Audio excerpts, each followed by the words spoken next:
বাংলাদেশের কাছে অস্ত্র বিক্রি করতে চায় যুক্তরাষ্ট্র। মার্কিন যুক্তরাষ্ট্র বাংলাদেশের কাছে অস্ত্র বিক্রি করতে চায়। সদ্য সমাপ্ত ওয়াশিংটন সফরে পররাষ্ট্রমন্ত্রী ডক্টর একে আব্দুল মোমেনের সঙ্গে বৈঠকে স্টেট ডিপার্টমেন্টের কর্মকর্তারা এমন আগ্রহ ব্যক্ত করেছেন।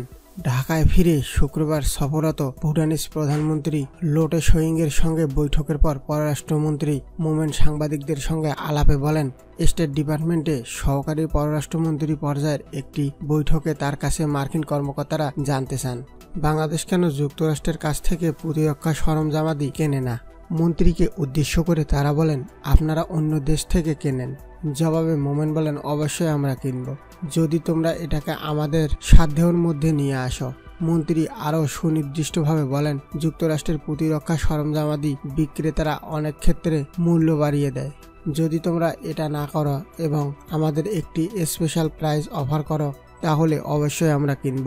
যুক্তরাষ্ট্রের প্রতিরক্ষা পণ্যের দাম অনেক বেশি উল্লেখ করে পররাষ্ট্রমন্ত্রী বলেন, বাংলাদেশ সাধারণত চীন ও রাশিয়ার কাছ থেকে অস্ত্র এবং অন্যান্য প্রতিরক্ষা সরঞ্জামাদি কিনে থাকে।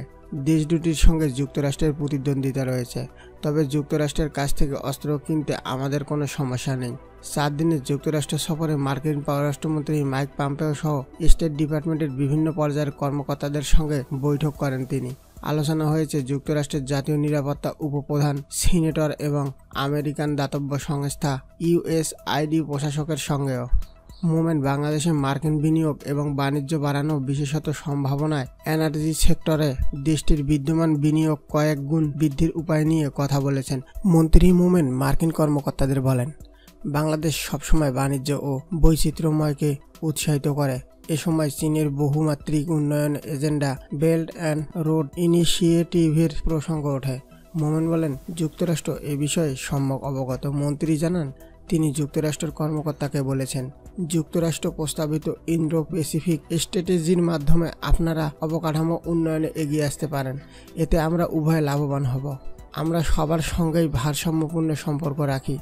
মার্কিন পররাষ্ট্রমন্ত্রী মাইক পম্পেওর সঙ্গে বৈঠক প্রসঙ্গে মোমেন বলেন, আমি তাকে বলেছি, বাংলাদেশের অর্থনীতি এগিয়ে চলছে, এখন সময় তোমার আমাদের সঙ্গে যোগদানের।